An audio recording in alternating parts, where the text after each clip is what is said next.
ang dulo kapag lumagpas sa piping natin.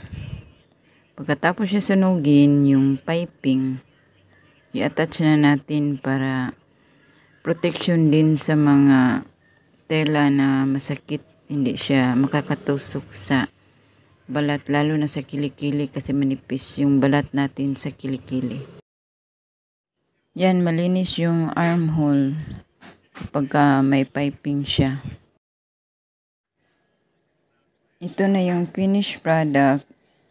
Yan sa harap, hindi siya bias. Tapos sa likod, mataas siya sa likod hanggang floor.